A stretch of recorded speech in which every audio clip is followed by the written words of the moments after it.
Shalom, giving all praise to Yahawah, Qadash. It's going to be a short one. Bless the Lord. Yahawah jumps on me in the spirit, but there's going to be a relatively short video.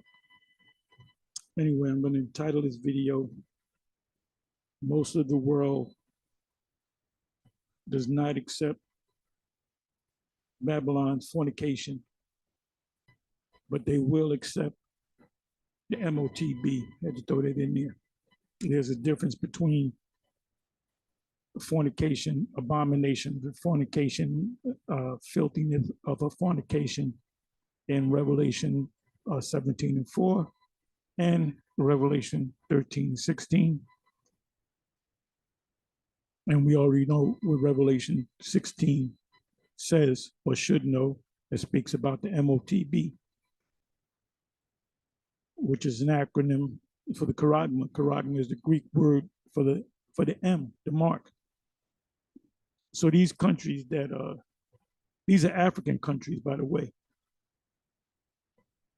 So they now, okay, it says protest held in Botswana, Namibia, and Malawi against the XYZ elemental P bill, because you have the leadership of Botswana, Namibia, and Malawi, the government, which are puppets, are looking to pass a law. They have a bill to protect that community.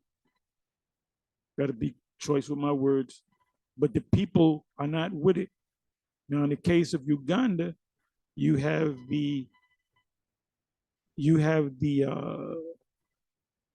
government that's against this alternate lifestyle. So the leaders of these governments, Botswana, Namibia, and Malawi,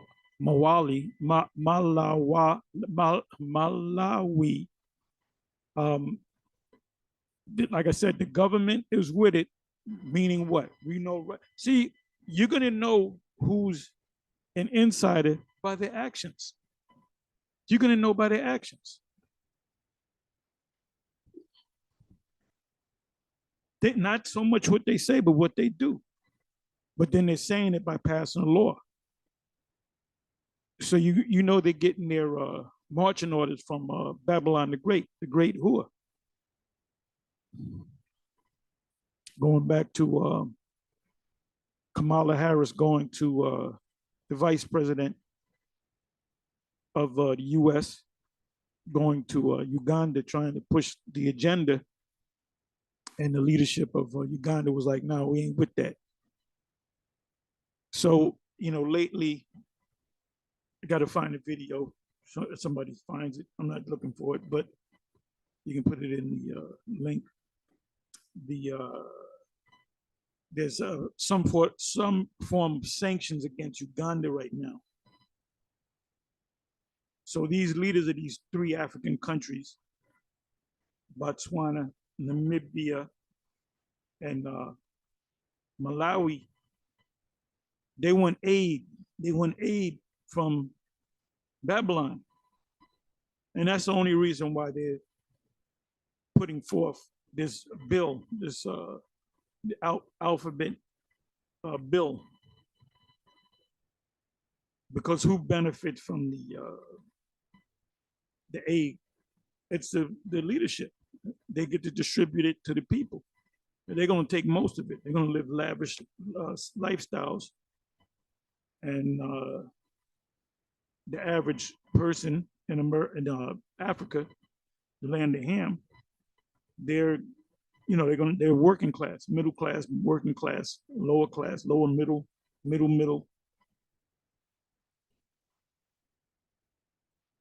So there's a reason behind why they passed that law. So that's fornication.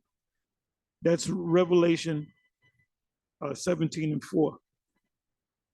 Abomination and the filthiness of their fornication When you look them words up, and I did go into those words, I'm gonna go into it again to show you that there's a difference. Bear with me for a minute.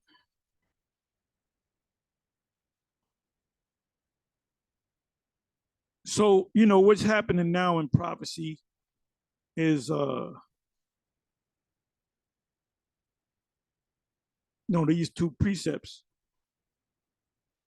Revelation 17:4 and Revelation 13, verse 16, which are two completely different things. And the reason why we keep speaking on it, because recently, General Nathaniel, or Bishop Nathaniel, whatever name he decides to choose, that on that particular week or that particular day, he called himself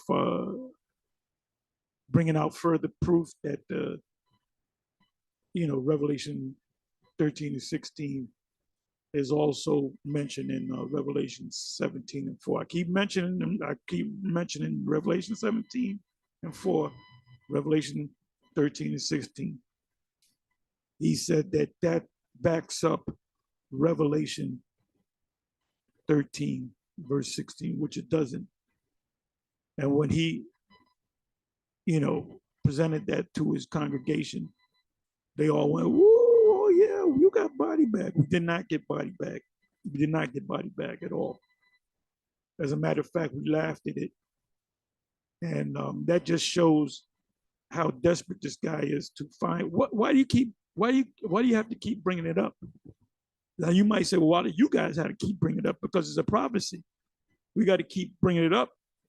So when it happens, people can't say, well, nobody ever came to me and explained it to me. We explain it all the time. We go into this subject to ad nauseum. Look that up. Look that up. Now, we don't know what's going on behind the scenes with that individual. He did tell people to go ahead and take the yob. I'll say it that way. He said, take it if you have to. And if people are saying you're lying, you're putting words in the bishop's mouth, I got the video. So please come on here and say that I lied. And I'm gonna pull that video up. It's not even on YouTube. It's on my Odyssey page. He actually said it, and we know about the leader of the ISUPK, General Yahawah, which I knew both of them personally back in the day. He pushed it. He said, you got to take it. You got to take it, man. And he pushed out the vibration of, if you don't take it because you're scared of needles. See, you guys own it. That's child psychology. That shit ain't going. We're not children, all right? But now they said that some people said that we said that the yob is an MOTB. No, we never said that. You show me the video where I said that. That's a different thing. That's prelude to the MOTB. That's a dry run to see how people react. Now they know percentage-wise, they know the majority of people are going to take the charagma, but there's maybe 20% that's not. So how do we deal with that 20%? They're going to lock you up. They're going to put somebody to death. Revelation 20, verse 4. And the ones that are not going to take it, even if they have to face death, are the elect. They're going to face death. Just like Peter accepted death, he had to accept death. And the Apostle Paul, he walked to his death. And what is that? I believe that's 2 Timothy 4. As you read down, it says, it's now time for me to make my departure. He was talking to the saints that were under him to keep the faith, because he was about to be given up. And he said it in a sacrificial sense. In other words, he was saying that he's going to be sacrificed. He's going to be a martyr. and he was sentenced to death on a particular day. He was under house arrest. The saints gave him food because he couldn't leave the house until the day of his sentencing.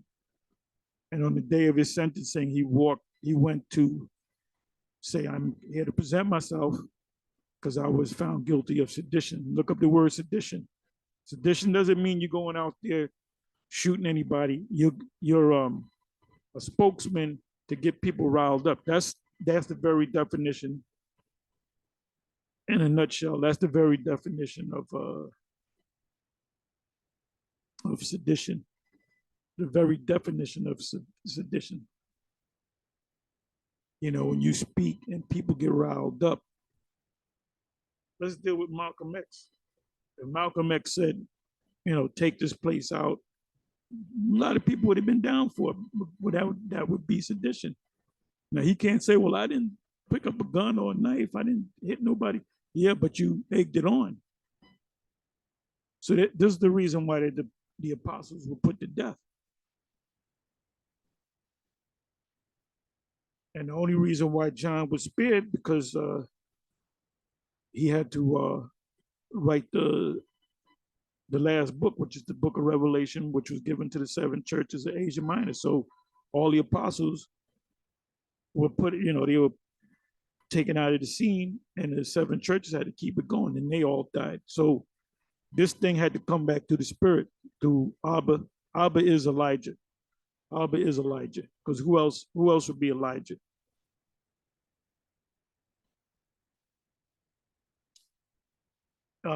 He came, you know, you go into the history, he came out of the commandment keepers, which they had small hats in there. And you had Jakes that just dealt with the Old Testament, the Torah. And he broke off from that, and he went into the New Testament. So that's definitely John coming back. And John never fell out the truth. For you people out there to teach that. That's a foolish statement, unlearned statement. John, the Baptist, fell out the truth because he should have followed Yahawashi. He did follow Yahawashi. He anointed Yahawashi. They were cousins. His disciples, James, John, James, and Andrew, followed him, and Peter came after his brother Andrew. So those 3 disciples that were under John became our Lord's disciples. So when you say John fell out the truth, you don't understand the scriptures. You understand scriptures, you don't understand that scripture. That was Elijah coming back. Why would Elijah come back and restore the children to the father and the fathers to the children, Malachi 4?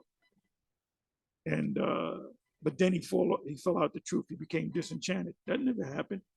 He got his head chopped off because he was only there to introduce our Lord. And he was waiting for the Lord when he was in prison for him to come. And he said, is this the one? Or should we look for another? Meaning what? Meaning he doubted whether that was the Messiah, because he knew that was the Messiah. That's why he said what he said. I'm not worthy to, you know, latch thy boot, thy shoes, thy sandals. He said, you should be baptized in me. Because he knew that was the Lord. The disciples under John that followed Yahawashi, he told them that's the Lamb, the Lamb of God. Let me get that. So I don't know how John fell out the truth. I believe that's St. John 1, if I'm not mistaken. I'm almost positive. Okay, John, John 1.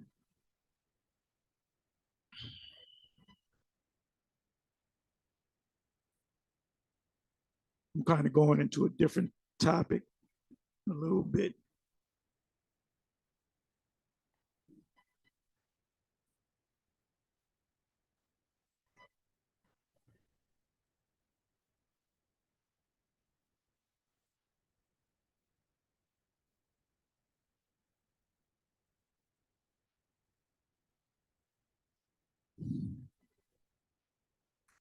Give me a second. I got the precept. Let me go. Let me see. Oh, this is beautiful, man. John the Baptist, or John the Baptizer, was Elijah coming back. Reincarnation is biblical, or I would say a biblical concept. No, that's a Hindu East Indian. Yes, but it's from the East.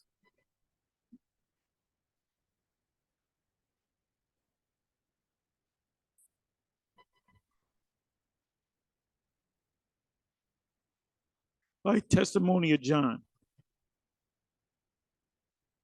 And this is the record of John, meaning the Baptist, when Yahawadah sent priests and Levites. And by the way, John was a Levite from Jerusalem, because that's the capital. That's where the orders came. That's the seat of Moses, to ask him, who art thou? Because they were trying to figure out, who is this man? They did question, could this be Elijah, the fulfillment of Elijah? Remember what the Lord said to Peter, who do they say I am? Some say you're Elijah coming back, you're John coming back from the dead. Some say you're Jeremiah, some say you're this prophet. And who do you say I am, Peter? You are the Messiah. How do you, flesh and blood did not reveal it to you?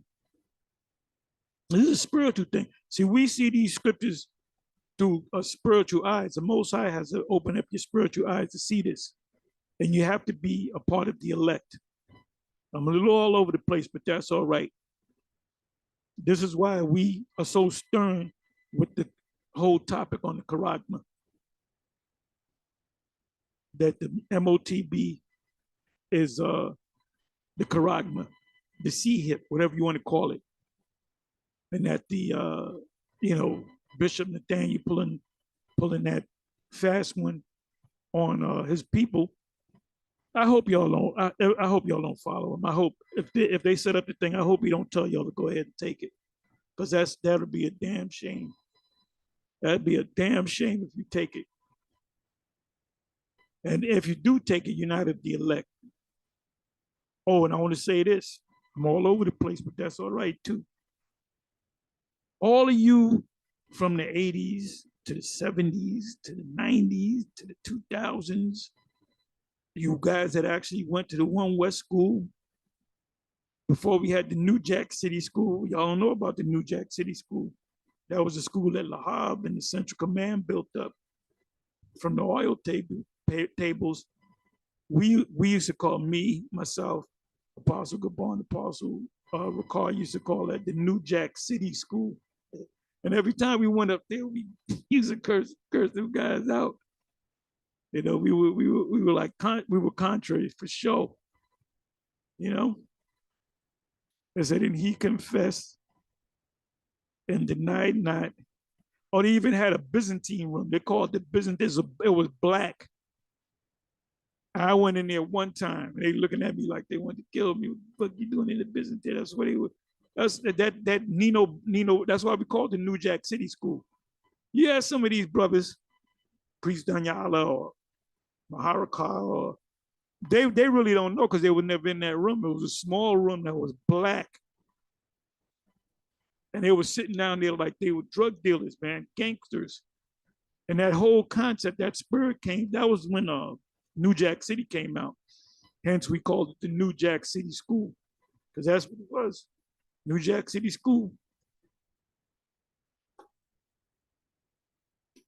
It says, and he confessed and denied not, but confessed, I am not the Messiah. So he could have said, well, wait a minute. Didn't the Lord say there's going to be false messiahs? Well, John, one of the elect, the righteous men, when the Lord called among prophets, there's no greater than John. He said it after he died. Why are you going to say something like that if the man fell out the truth?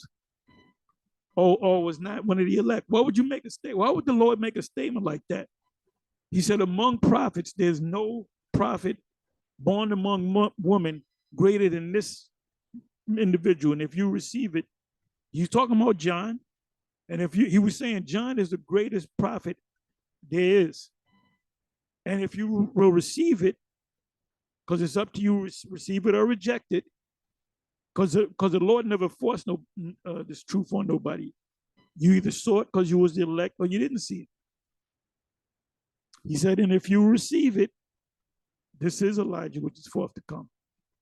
That was in St. John, Matthew 11, also in Matthew 17. They brought it back up again, and he explained it again, and that's when they took it. They were hard-headed at that time. They said, and he confessed and denied not, but confessed, I am not the Messiah. And they asked him, what then? Art thou Elias, which is Elijah? And he saith, I am not. Art thou that prophet? And he answered, no. So people will say, well, this proves that John the Baptist wasn't Elijah, because when they asked him if he was Elijah, he said no. Of course he said no. Why did he say no? Because he didn't know. That's what a clown-ass Christian would say.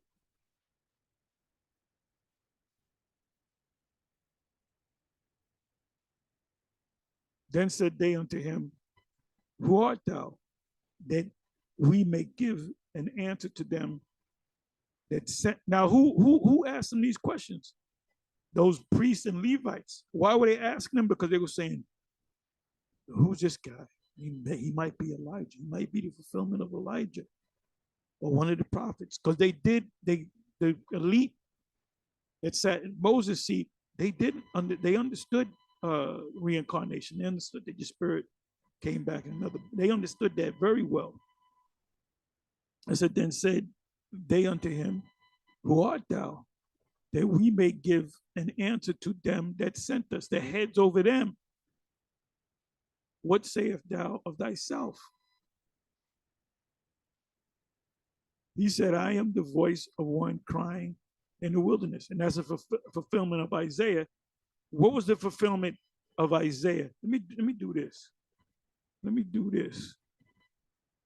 Because I'm going into another subject. This is for you newer cats out there, and some of you brothers have been in this thing. I am the voice of one crying in the wilderness. Let me put in crying in the wilderness.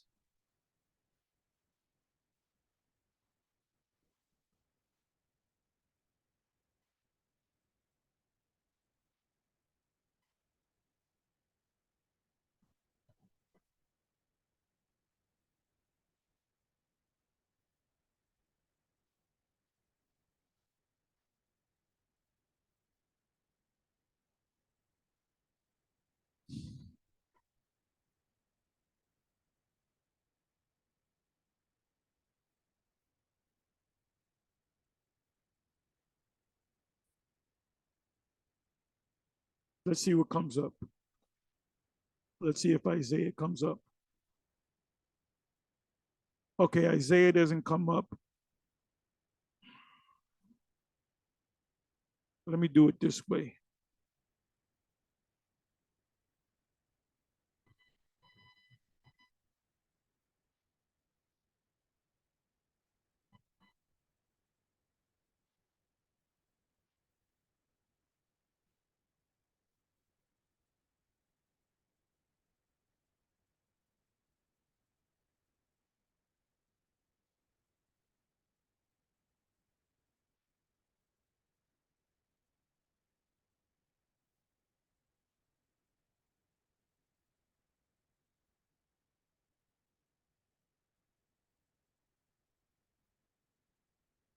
I don't know why I did that.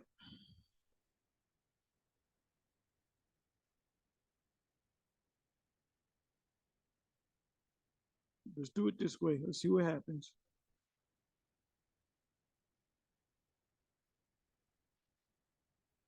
It's good to go into these Gospels: Matthew, Mark, Luke, and John, Acts, 1 Corinthians, Romans, 2 Corinthians. Let me see what it says.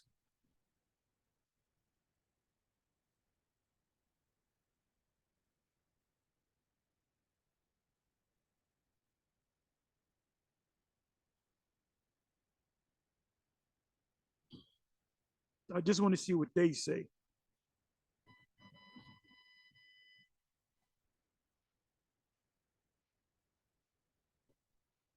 Let me do it this way.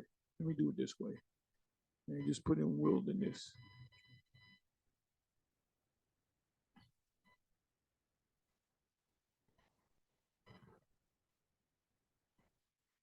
Let me just put in wilderness.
Just narrowing it down.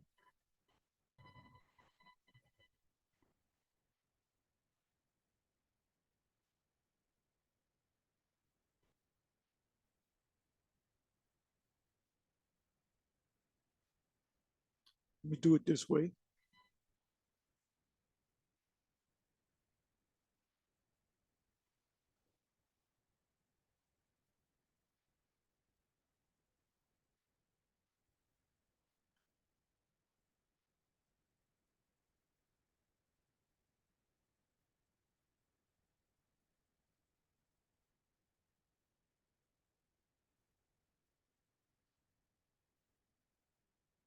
So this is the fulfillment right here. Go up, the gates, prepare the way of the people, cast up the highways, gather out the stones, lift up a standard for the people. So that's what John did in introducing the Lord to the world. That's why he baptized. And this is what we're doing now. We're casting up the highways, the stumbling blocks, the blocks for the people to come in.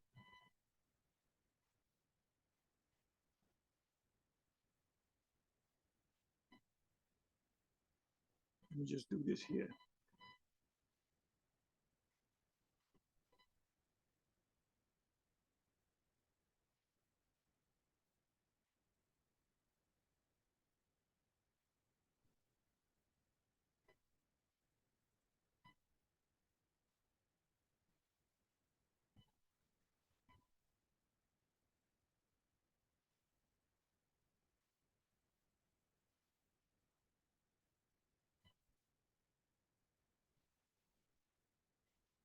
Okay. I thought it was Isaiah 43. It was Isaiah 40, verse 3. My bad. So this is what it say, Isaiah 40, verse 3. The voice of him that crieth in the wilderness, prepare you the way of Yahawah Bashem Yahawashi, make straight in the desert a highway to our power. Because to get to the Father, you got to go through the Son. There had to be a middleman, a mediator, Galatians 3. So now this is what I wanted. So I got the precept. This is what I want to do now. I want to go to this precept just to see what the scholars say.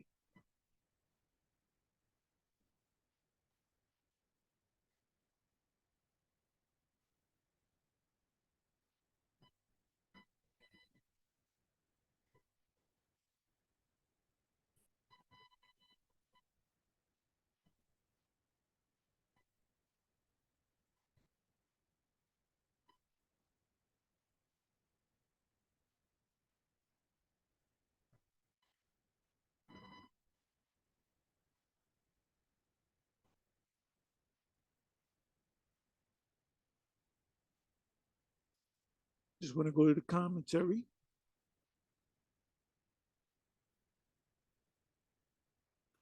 I'm just trying to see if there's a reference to that takes you back to John.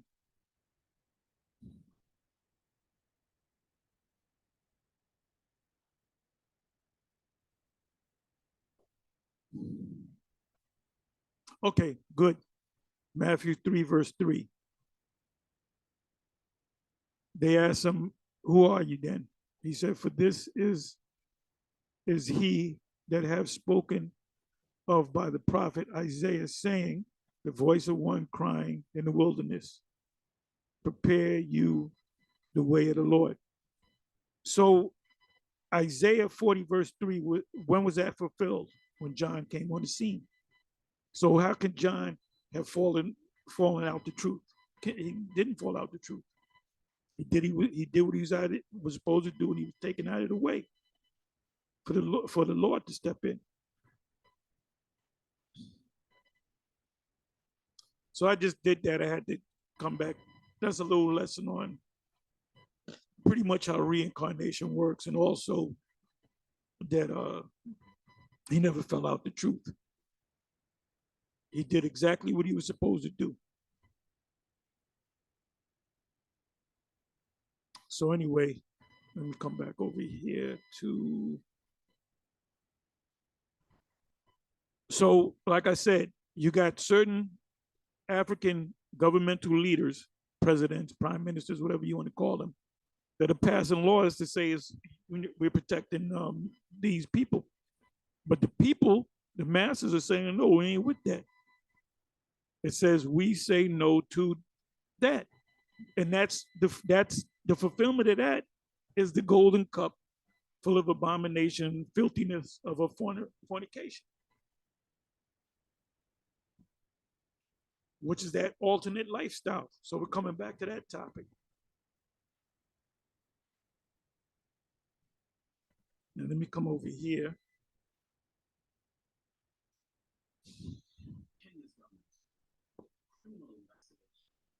I don't want you to hear that because you know how YouTube do. Anyway, it says, how safe is the biometric? And what did I say in previous videos? Bio meaning the body, meaning a human body. This would be a bio. Metric means measure. You want to know what time it is? You look at your watch. That's a measuring stick, right? You want to find out how much is a million times 24 billion or whatever, you pull out the calculator. There's a measuring stick, right? You want to build a house, you need a measuring stick, right? So that's what metric means. It means measure, calculate. So biometric, ultimately, the ultimate thing that's going to happen with biometrics is they're going to put the metrics, the measuring, the technology inside of you. How safe is the biometric data? That is Greek for information. WorldCoin wants to use in Kenya. DW News Africa. Let me just jump a little bit. Kenya shuts down crypto eye scan project. Yeah, they shut it down, but they're going to eventually push the Karagma. I'm trying to get over here. Let me do this. Then I'm going to close.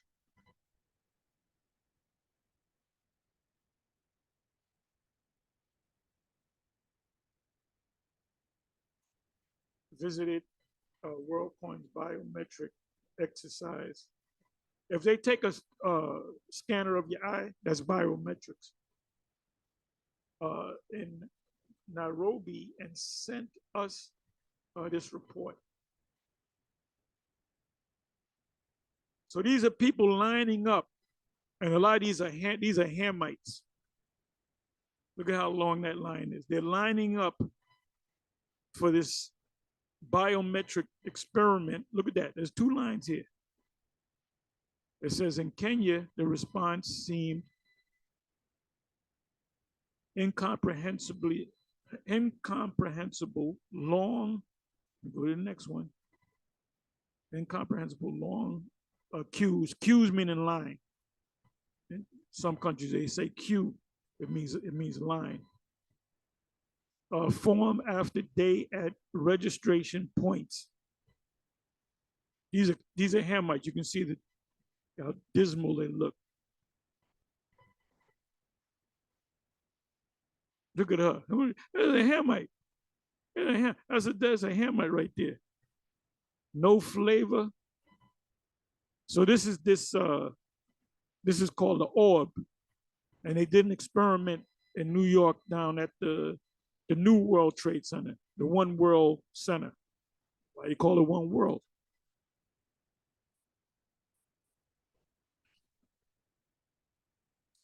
Thousands waited to have their iris, their eyes, scanned a way to authenticate. Ultimately, it's going to be the chip in the hand.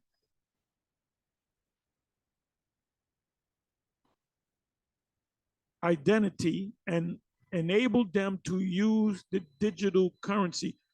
See, what they're doing is, if you get this scan, they give you a voucher, and I believe it's on the black market or whatever. It's worth $49. They're going to interview this one Hamitic chick that's going to say, we ain't got jobs and money's, we don't got a lot of money, so we have no choice. They're putting you in a corner.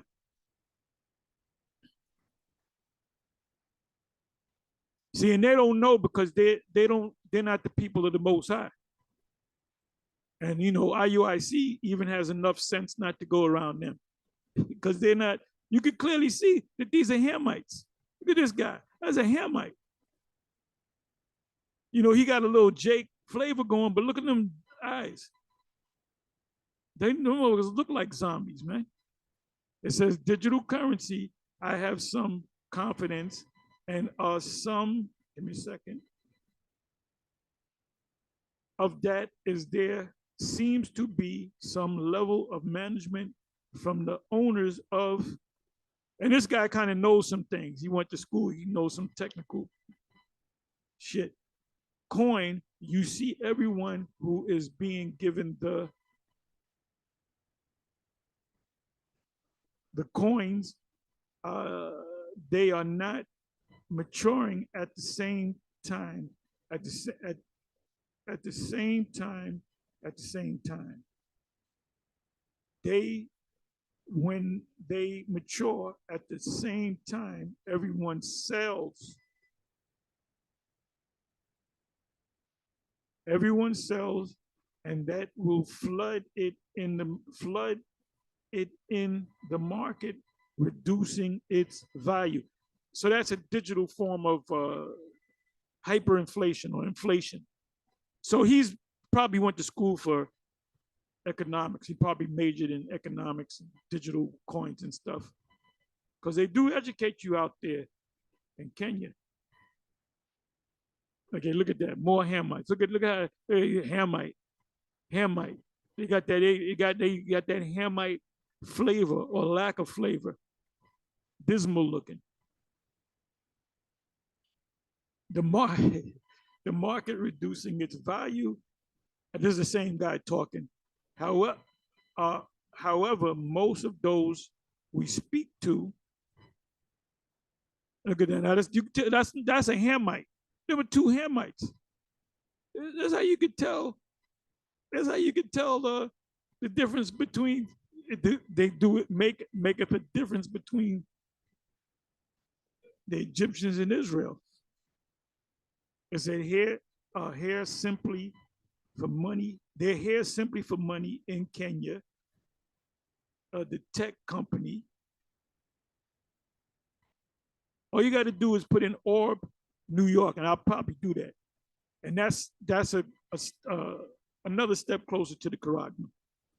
It said here simply for money in Kenya, the tech company was offering free digital tokens, which they're worth $49.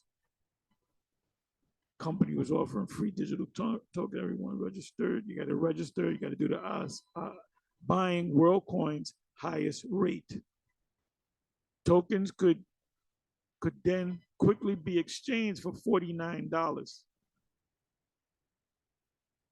For $49 at a black market right outside the registration point. So they would get the scan, the iris scan, They would get the voucher and they would turn in the money. So then they got $50 in their pocket.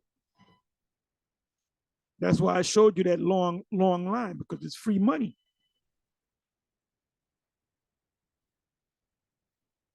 Okay, let me see. Okay, look at that. That's a Hamite. That's a Hamite. That's a Hamite. Tell me that's not a Hamite. It says a saving grace for many. There's no money that's the first thing.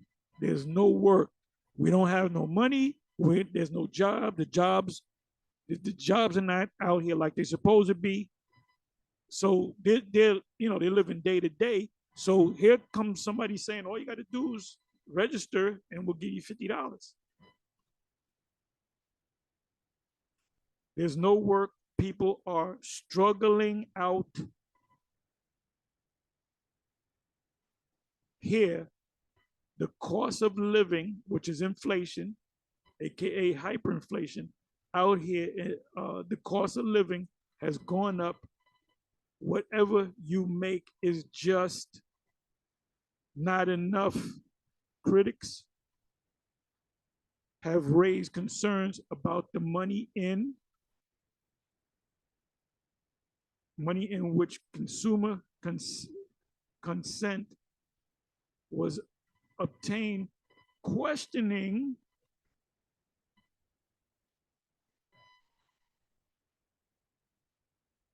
whether it bordered on inducement, sort of like forcing you into this, something WorldCoin. It's a Hamite. Oh, Hamite right there. On inducement, something WorldCoin denies the user has full control. That's what they're going to tell you. So I don't got to go into it anymore. But let me come back to this here. Let me do this.